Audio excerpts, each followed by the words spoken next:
You're now listening to the Adiel Gorel Show. Each episode, I'll bring you the latest news from my discussions with top health and wellness experts so that you can bring yourself into better health. Today, on the Adiel Gorel Show. Well, I agree with that wholeheartedly, but you have a fascinating way of quantifying it and calling it by name and then suggesting what we can do to make it smoother. So how did you develop your relationship system?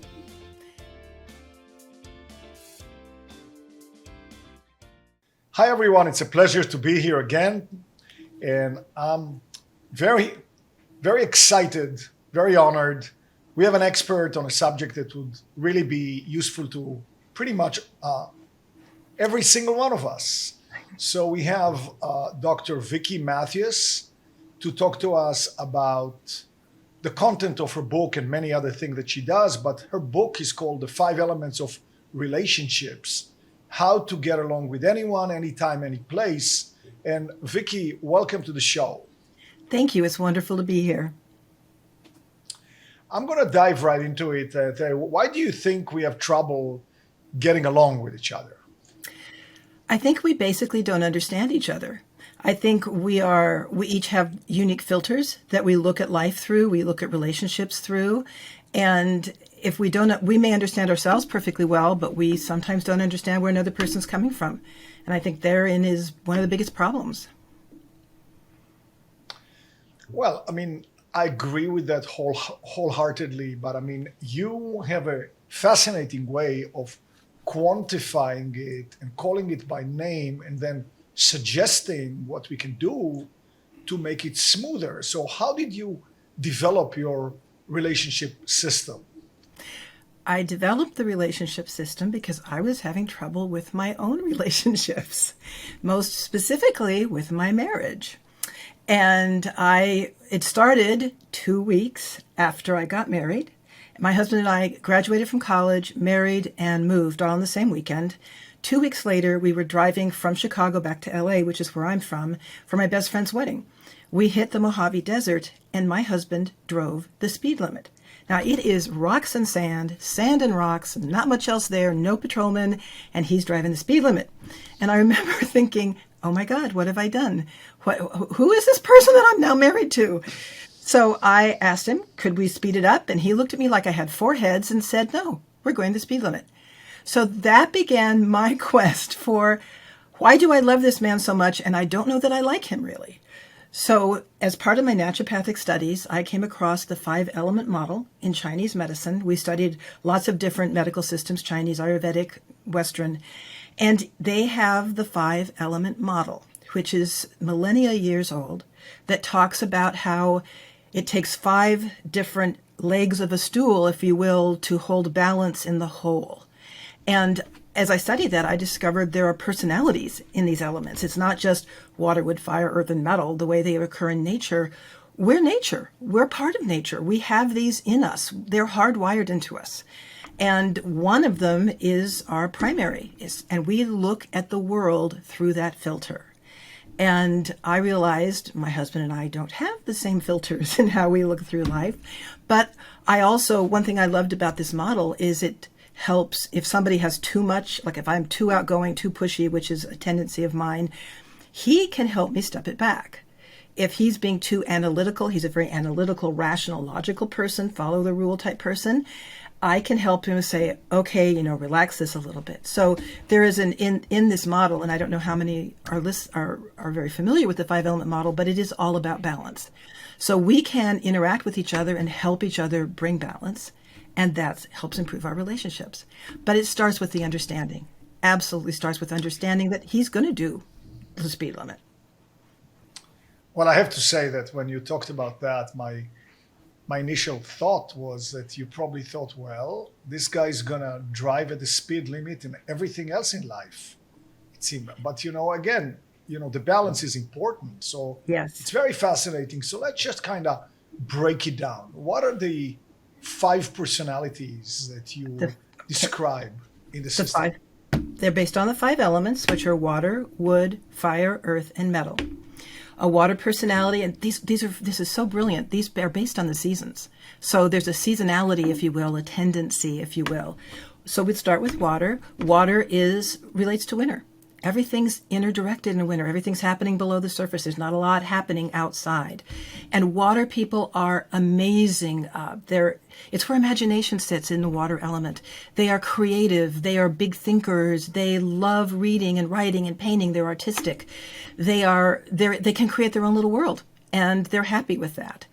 Then you have wood people, which relates to spring. I'm a wood person, and spring is all the energy in the world for the buds to burst off, out of the bark, and here we're blooming. Everything's out there. It's getting things done. Wood people get things done. Then you have fire people. They are summer. What do we know about summer? Everything's out there. Everybody's having a good time. It's fun. And fire people are like that. They enjoy connecting with people. They enjoy fun and laughter and outgoing, and that's what they live for. And then you've got fall, autumn. Those are metal people. That is my husband. They have looked back on the cycle. They can analyze anything and everything. They can say, this worked, this didn't. When we start our next cycle, let's get rid of this and let's take this forward. And the 5th is earth. Earth is about balance. Earth is about nurturing. Earth is about caring. Earth people, every second grade teacher in the world has a lot of earth energy in them. They care, they nurture. The cooks, chefs, parents, you use a lot of that earth energy. So those are the 5, and they relate in very specific ways that go back to nature. Think about water. Water feeds wood, but it takes down fire. So there's always, positive relationships and more challenging relationships. I'm thinking from a very superficial standpoint. So water feeds wood in the sense that it nourishes the roots of the tree. Yes. The tree can grow. Yes. But when you have already chopped the tree down and made it into a lumber, water can be not as beneficial. And water is just a superficial thing to say. And actually water can rot a tree's roots and cause failure of the tree. That's why balance is important. That's right. And then also and I was very thankful when I read about the 5 types and where you used an example. So if I recall correctly, and please correct me if I'm wrong, you said for water, think Van Gogh. Yes. So, in a way, it's okay, it focuses the mind, but in a way, talking about an unbelievably tragic figure who was prone to a lot of suffering. Yes. Is not. What else would you use as an example? I would use as an example some of the greatest authors on our planet, because they have created a world in their head and been able to bring that to the page, the written page, and change generations, either fiction or nonfiction. They make an impact in a very positive way. Their newness, new ideas sits in water, and people that can share that, whether they're sharing it with a company or a world, that's an important aspect of water. Trust, belief. Wow, any time you trust, you're sitting in water. That is interesting. I have to say that when I was looking at the personality types, I was with a friend and we were trying to say, okay, what am I? What am I? That's the best question. And, even in the few minutes that we've been talking, I recognize the wood in you, the way you describe it, but I also would like to make the point that just coming up with your system already has a lot of water element to it, and you strike me right off the bat as a mix. And when I was trying to look at it with my friend, and I'm sure that most people would identify with more than one, maybe even with all 5. Yes. So how does that work? Because you said with fairly good certainty, I am wood, and I understand you probably meant it's the prominent, and then my husband is. Yes. Metal, probably. Metal, correct. But you're probably wood, and you also look at water and you say, oh, that's a lot of me. So how do you distinguish? Here's the deal. We have all 5. All of us have all five. They actually stack up in our energetic field. The one that stacks closest to us is like a tint on a window. That's our dominant. That's the one that we start seeing the world through. But we've got all five. No one would ever think I'm a fire person normally, but when I teach to groups of people, I get really fiery. I can even tell jokes from stage. I mean, I'm really in that outward sharing mode, and I'm drawing on my fire. I'm not the world's best analyst, but when I have to make sense of something, I can step into my metal. I can, when I cook, which again, I'm not the world's best cook, but I step into my earth and work with how does this nurture my family. So we have all five. We don't even realize it when we're going back and forth. But we always, the one closest to us in that field is what we start seeing things through first. So I say that we lead with that. So, you said that in your example now, on your stage, you can experience your fire side. You are on stage, you are leading, and so it seems that even though we can say this is a question, of course, I don't know it, I'm just asking. Even though we can say, okay, Dr. Vicki Matthews thinks that wood is her primary element, but if we just made you a daily public speaker and it would consume a giant amount of your time, would it nudge you towards becoming more fire? No. And it won't, because this may be getting a little bit woo-woo, but we come in with it stacked up a certain way for what we intend to do that lifetime. So that's the way we designed ourselves. So I was designed to come in and make things happen and share things. But the beauty of it really is when I want to speak to large crowds, I can draw on my fire. When I want to write a book, I sit in water. I mean, sometimes I literally sit in a hot tub. I sit in water. And how do, imagine it, the creativity, it builds the creativity. So it's how we come in is there, but the beauty is we can access any of those personality types, not only for our own good, but to help us understand each other. And that's where getting along better really sings, when you can understand somebody better. So it doesn't sound woo at all, because those are just words describing our life and our being. And there are other words that describe our life and our being that come from sources deemed very reliable. Those words would be DNA, genetic makeup. Yes. It's all talking about the same thing, really. It is. And I do a lot with energy work, and in your meridians and your chakras and all that, that's where our personalities stack up, is out there. I mean, they're part of what creates us and helps mold us, really, and how we move through life. So in order to get this point and understand it, at least in my experience, examples really help. So maybe you can, so we can even start with, if you don't mind, I mean, if it's not too personal, maybe you can start with you and your husband. I mean, okay. Yeah. What were good things? And I'm going to share two examples from my practice, which I use these in the book, and I have permission from my patients to do that. So with me and my husband, I think the biggest aha, like I said, was understanding that process and protocol, laws, rules, the right way to do something, those all really matter to my husband. Detail matters to my husband. And if I may roll my eyes at something he does, but I don't diss it because I know it matters to him. I may say, hey, cool, you do it, you're on your own, because that would drive me crazy. So, I mean, we just have a very clear understanding that we're different people, and, therein is the beauty. But in our relationship, if I'm as a wood, let's do this, let's get, another story, I think it's in the book. I remember waking up the day after Christmas thinking we should knock that wall out and, join these two rooms, and I wanted to do it. And my husband was like, there's a Christmas tree up, we haven't got the supplies, you might want to wait a week and let's plan this better.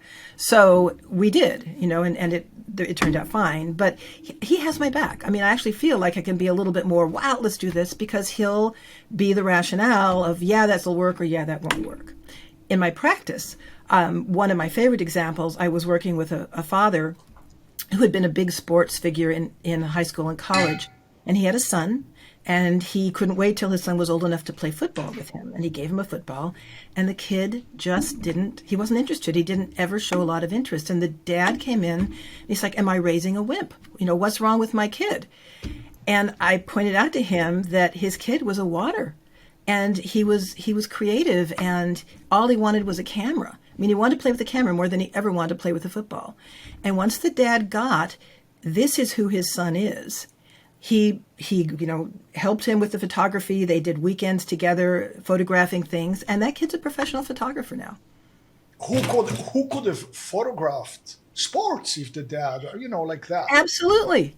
He unfortunately for the dad, this kid really skewed toward nature and things like that. But it was, and I had a mother, the same type of thing. She was an earth personality, very domestic, loved cooking and baking and things like that for her family. And what her daughter wasn't. Her daughter much more wanted to hang with friends and gossip and giggle and all that. And once her mother understood that her daughter wasn't, in fact, an earth like her, but was a fire, those connections, the kind of fun with friends really mattered. And it's like when you're a parent, if you know you've got a fire personality, don't have a birthday party with 2 or 3 kids and you sit and watch a movie. Do something roller skating, do something active, outgoing, fun, where the child can be active, because that's what fire's like. So it really just is a matter of understanding who you're dealing with and playing to their strengths instead of asking them to do things that they're not going to be particularly good at. Going back to your examples, so the way you described yourself and your husband, I mean, the way you described it about the Christmas and putting the wall down, I started getting the notion of a team. So these two worked as a team. And now when you're in a team, you need different skills. In fact, even if I go to football, well, I mean, I am not built like a lineman. So no matter what, I want to be able to contribute. Maybe if I dedicated my life to them, maybe I'm built more like a quarterback. A quarterback. I was going to say you're built more like a quarterback. Yeah, more like a quarterback. But my brother is built like a lineman. So team brings different strengths. So you and your husband, the way you described it, there was something, not just in your story, but even in your tone. I could feel the satisfaction here that you guys worked as a team. Now, out of curiosity, no, in your case, he's metal and you are wood. Correct. But the analogy that jumped into my head was, in a company, in a corporation, you have a CEO, and then you have a COO. And in your case, it sounds like you are the CEO and he's the COO. In other words, he takes care of the details. And the CEO can be wild and visionary. Visionary, and that's the word. And here's an interesting distinction between wood and metal as personalities. Wood, the venue of wood is the future. Woods are planners, they're organizers, they're let's do this, I can see where we can do that, let's make this happen. Metals look at the past. They can look back and say, okay, this worked, this has never worked, why are we going to try it now? This would be a way to modify what you're talking about that builds on history, builds on past occurrences, and together you can create something that will be almost guaranteed to work. Yeah, but the nice thing about, I'm going back to you and your husband because, again, the examples really bring it out. So when you saw him drive at the speed limit in the desert, it was so easy. And you had just got married. It's very new. Right. It's so easy to say, what am I doing with this nerd? What am I doing with this boring? And yet you chose to look at the bigger picture and see, okay, that's very nice. Now, in the case of the father and the son, so the son was a water. What was the father? The father was a wood. Wood. And in the case of the mother and the daughter was a fire. What was and the mother was an earth. The mother was an earth. Okay. So, I mean, this is quite fascinating because you encountered that trait of your husband in a striking way after 2 weeks of being married already. Yes. But I think the real importance here is for people who have not yet committed to live with each other. They're still looking at each other, evaluating what it's like to be with each other. And so that there's great importance here. Nowadays, it's very different than when we were kids. When we were kids, people would walk down the street, people would be on the campus, somebody sees an attractive person, they strike up a conversation, maybe it's a yay, maybe it's a nay. That is the kind of work. Today, a lot of people at every age group are bombarded with infinite supply. Infinite. Yes. They go on a dating website that has, it's not even thousands, it's millions. Millions. Well, in their geographic area, it's many, many thousands. So now it's very easy to become a little more selective, or I would even say hyper selective. You say, well, this guy drives at the speed limit. He's not for me. Swipe right. Right. It sounds like that would be a very fertile time to take a look at the bigger picture and see whether, because, by swiping left on that guy, no, not swiping, you're already meeting the guy, you saw him drive at the speed limit, dismissing him, breaking up with him is easy. Yes. Maybe though you've given up on something that could have been the best thing in your life. So and that, what do you think? And that's huge. And I will say that we were young. We literally just graduated from college and we were desperately in love.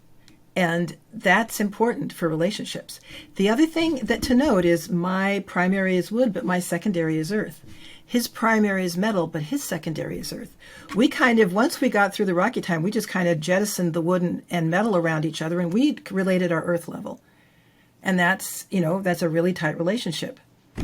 Let's go into that again. The reason I'm hovering around this particular example is I just feel examples clarify things in the They best do. way. I love examples.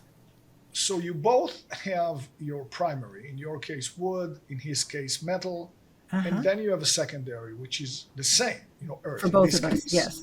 So when you say we jettisoned our primary and we kind of met at the secondary, can you expound on that a little bit? Yeah, that was an overstatement. It's a little dramatic, sorry. We learned the hard way that if we relate from an earth perspective, loving and caring, and I mean, let's face it, I didn't go to college and say, where's a metal guy for me to marry? I mean, I would not necessarily have chosen a metal guy to marry. I fell in love with this guy and he fell in love with me. And that understanding your elemental personality doesn't take the place of love. It doesn't, but it helps you understand when things don't go well.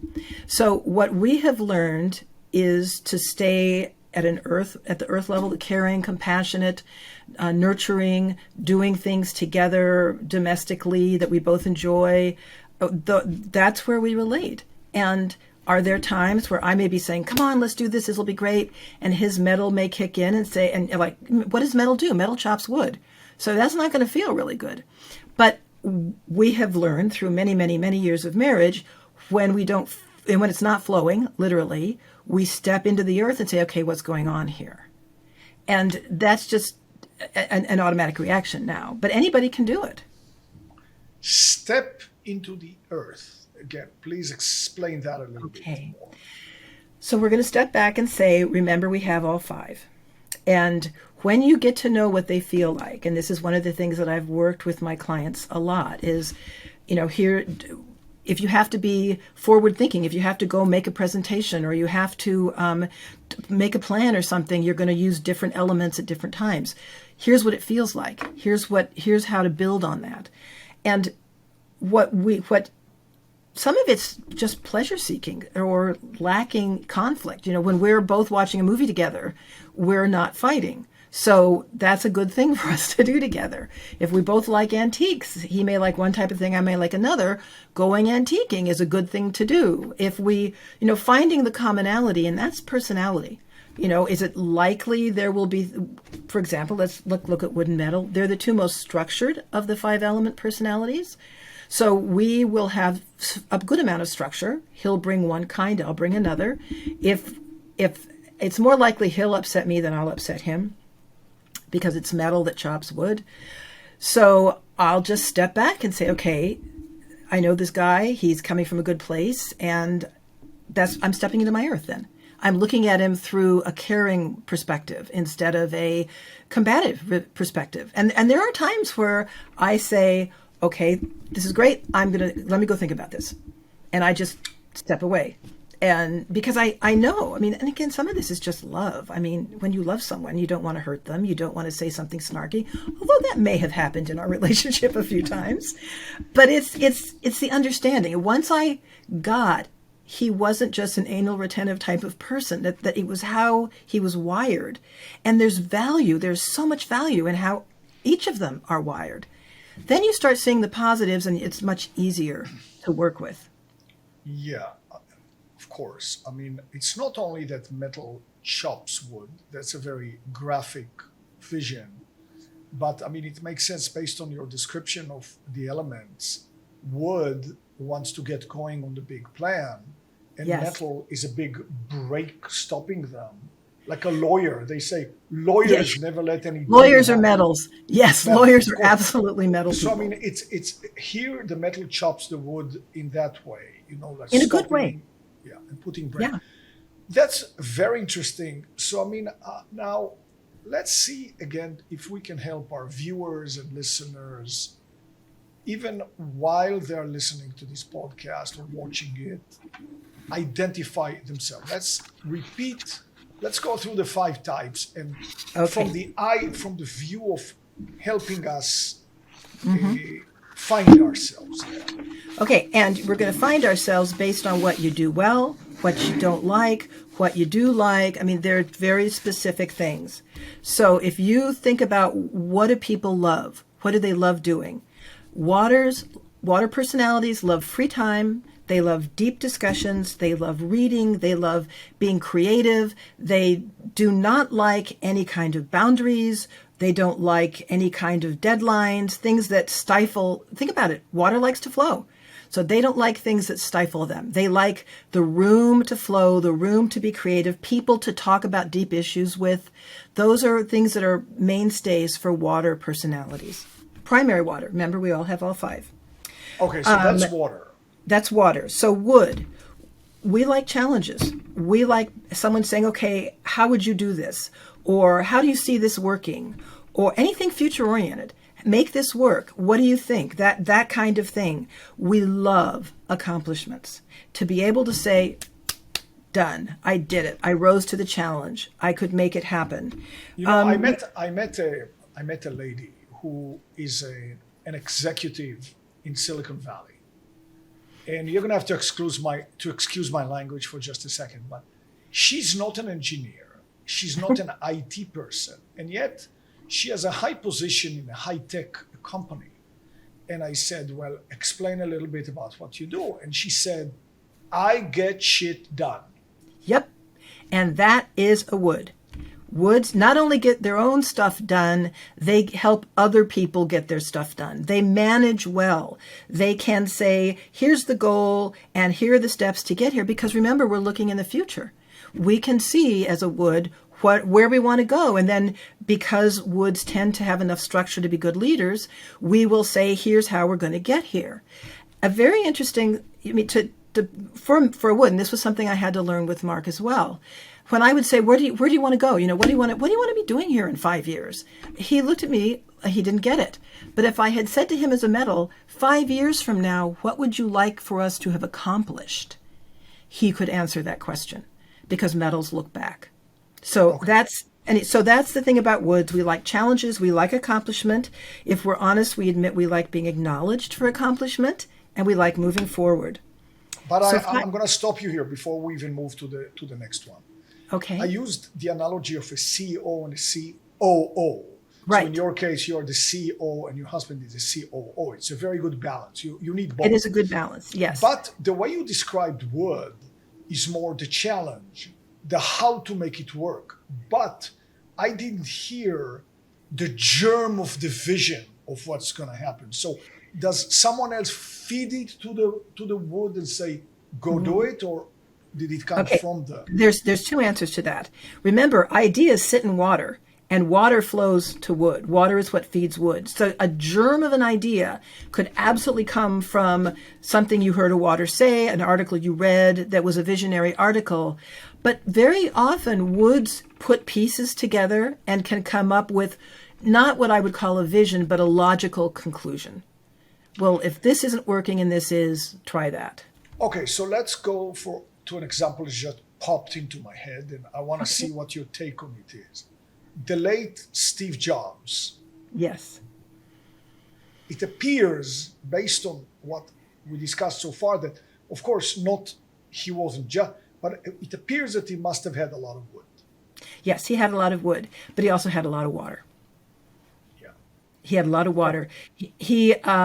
But he was a person perfectly wired to do exactly what he did, to envision, to see the future, define the needs in the future, and bring together the people, including himself, to make that happen. And that is a wood, absolutely. And once again, he did not have the technical expertise. No. He was not an IT guy, really. So No, that's those quite would be fair. the But metals. I can see that the water was, he did see things, ahead of everyone else. Right. But then Right. he had the capability to go ahead and put it all together. Stay tuned for part 2 of this interview. Thank you for joining us today. I know you love what's coming next in part 2. Be sure to click the subscribe button for more videos.